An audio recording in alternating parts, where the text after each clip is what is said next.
Hai semua, namaku Sai Adriana Rasid. Ini kisahku ketika berkunjung ke rumah paman dan bibi di kampung yang berada jauh dari tempat tinggalku. Rumah kami terpisah oleh lautan, sehingga harus menaiki kapal agar bisa sampai ke rumah paman dan bibiku itu. Umurku 17 tahun, dan sebentar lagi lulus SMA. Karena sebentar lagi ujian, para siswa diizinkan untuk libur 1 minggu guna menjadi hari tenang sebelum ujian. Tapi, kami tetap terhubung di grup sekolah. Aku hanya punya ayah, karena ibuku sudah lama meninggal ketika aku masih berumur 4 tahun. Ayah bekerja di sebuah pabrik mie instan di tempat tinggal kami, sebagai operator mesin cetak. Karena kami tinggal berdua saja, dan ayah jarang mengambil libur agar mendapatkan bonus dari perusahaan. Akhirnya, ayah mengusulkan agar aku mengunjungi rumah paman dan bibi. Bibi adalah kakak kandung ayah.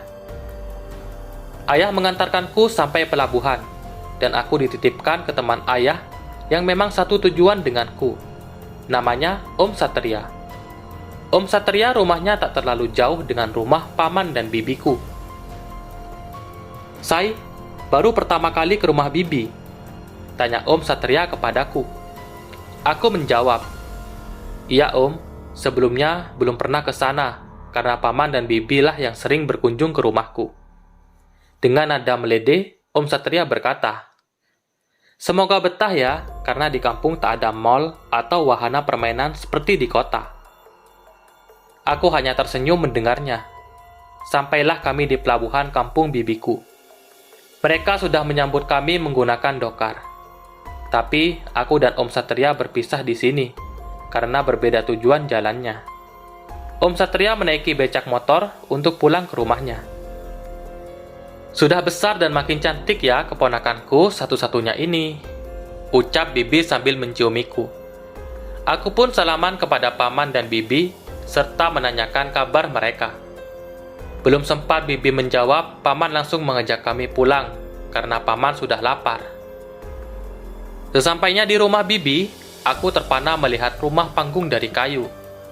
Hampir semua sudut rumah bibi terbuat dari kayu dan cukup besar untuk ditinggali berdua saja. Sebenarnya paman dan bibi punya 2 anak, namun mereka sudah besar dan merantau. Paling pulang setahun sekali ketika hari raya. Aku meletakkan koper yang kubawa ke kamar yang memang sudah disediakan untukku.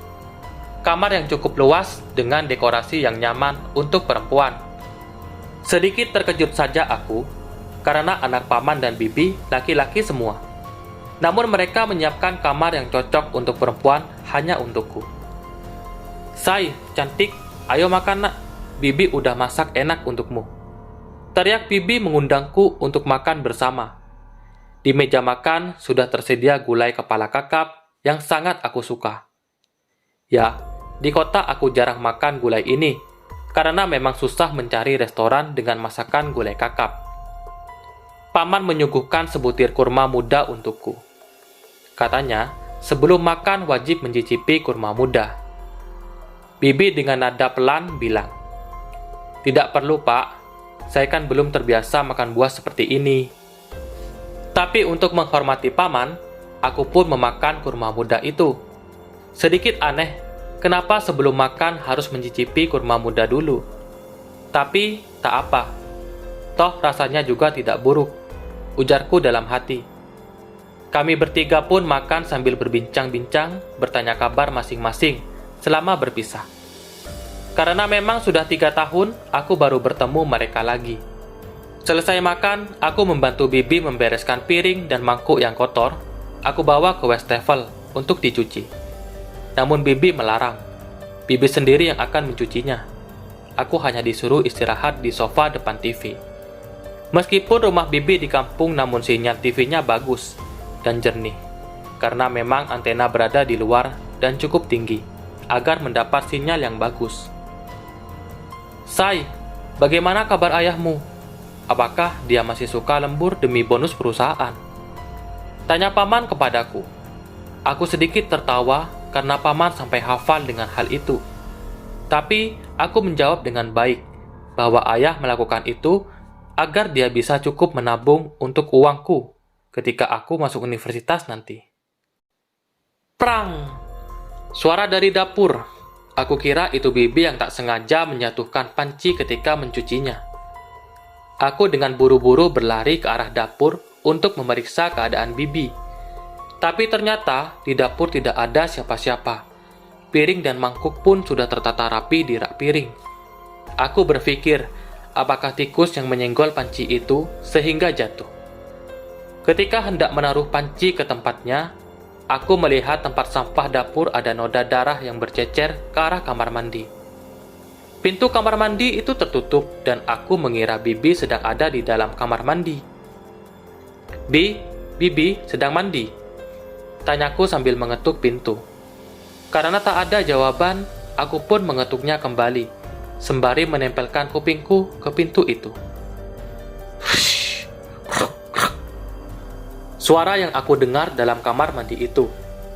Karena merasa ada yang tidak benar, aku pun menghampiri paman yang masih duduk di sofa, di depan TV. Paman, ada bercak darah menuju kamar mandi, dan pintunya tertutup. Sepertinya Bibi terluka, paman. Tapi Bibi tidak menjawab panggilanku. Ucapku sedikit cepat kepada paman, karena aku panik. Aku dan paman lantas menuju kamar mandi di dekat dapur itu. Paman pun ikutan mengetuk pintu kamar mandi itu, tapi sudah tidak terdengar suara erangan yang tadi aku dengar. Saat itu juga, Bibi memanggil kami dari belakang. Sedang apa, Pak? Bibi ternyata dari kamarnya. Lalu, siapa yang ada di dalam kamar mandi itu? Paman pun mengambil kunci kamar mandi di laci dapur. Membukanya dan tidak ada siapa-siapa di dalam kamar mandi. Dengan menghela nafas, Bibi bilang, kalau kamar mandi di dapur memang sering terkunci sendiri. Paman bilang, kalau aku mendengar suara orang di dalam kamar mandi, makanya paman mau memeriksanya. Namun Bibi menyangkalnya.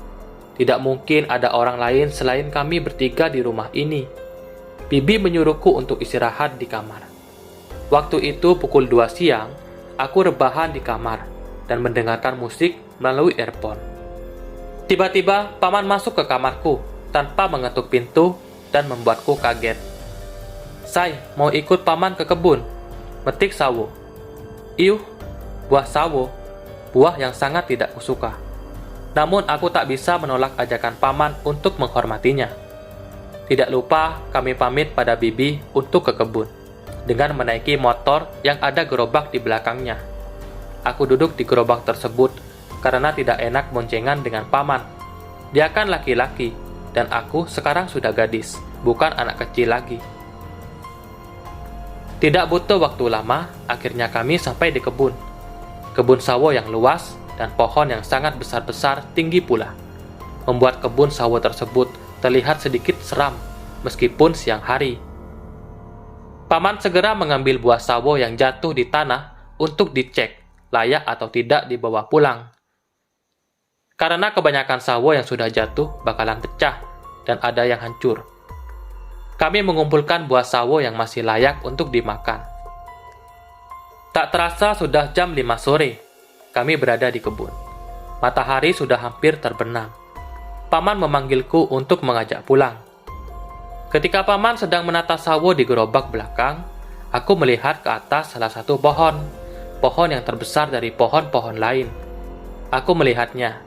Suatu bayangan hitam besar sedang berdiri di salah satu cabang pohon sawo itu. Aku sedikit mendekat agar melihatnya dengan jelas. Dan jelas sekali bayangan hitam itu bukan bayangan, melainkan bulu lebat berwarna hitam. Aku tidak melihat kepalanya, karena tertutup daun sawo. Karena aku takut, aku segera kembali ke motor paman. Aku bilang mau bonceng di motor saja, karena takut kalau duduk di gerobak. Dengan tertawa, paman mengejekku. Saya punya rasa takut juga ya. Hahaha. Ledeknya kepadaku. Ya, aku juga manusia biasa, dan pastinya punya rasa takut. Namun aku hanya tersenyum dari ucapan paman. Selama di jalan pulang, aku merasa hawa yang tidak enak di belakang motor kami. Ya, aku merasakannya. Ada orang yang mengikuti kami karena aku mendengar suara langkah kaki seperti sedang berlari. Aku bilang kepada paman, dan paman berhenti sejenak untuk menengok ke belakang.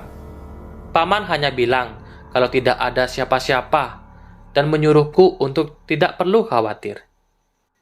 Namun suara langkah kaki itu masih terdengar untukku. Akhirnya, sampailah kami di rumah. Bibi sedang sibuk menyiapkan makan malam. "Mandi, Say, sudah hampir malam," ucap Bibi padaku. Aku pun mengambil handuk dari kamar dan mandi di kamar mandi samping kamar Bibi. Mengejutkan dengan apa yang kulihat. Ada banyak bunga di kamar mandi Bibi. Bunga itu diwadahi di dalam kendi kecil, namun pecah atasnya. Jadi terlihat kalau di dalamnya berisi banyak bunga. Setidaknya ada 4 kendi yang kulihat. Bau kamar mandi itu sangat wangi dari bunga. Aku tak mau memikirkan hal lain dan langsung mandi. Setelah mandi, kami makan malam bersama. Betapa kenyangnya aku, karena Bibi masak banyak dan makanannya enak-enak. Aku pun makan dengan lahap. Karena di rumahku, aku jarang makan. Bukan karena tidak ada makanan, hanya saja makan sendiri itu membosankan dan jadi tak selera, karena ayah selalu pulang terlambat. Jam menunjukkan pukul 21 malam. Rasa kantuk mulai menguasaiku. Ketika mataku hendak tertutup, aku melihat paman sedang berdiri di dekat lemari pakaian. Aku yang terkejut pun menjerit. "Ah, paman sedang apa? Kenapa tidak mengetuk pintu?" ujarku. Tapi paman hanya diam dan menaruh jarinya di bibir, seakan mengisyaratkan untuk diam. Aku mulai takut karena paman mendekatiku yang terbaring di ranjang. Paman menarik kakiku dan melepaskan celana tidurku. Aku yang menjerit pun tak bersuara, karena tangan paman membungkam mulutku. "Ya Tuhan, tolong aku. Apa yang harus kulakukan?" Paman mulai mencekik leherku, seakan mengancamku kalau sampai aku berteriak. Aku yang menangis bercampur takut hanya bisa diam, karena takut paman akan mencekekku lagi.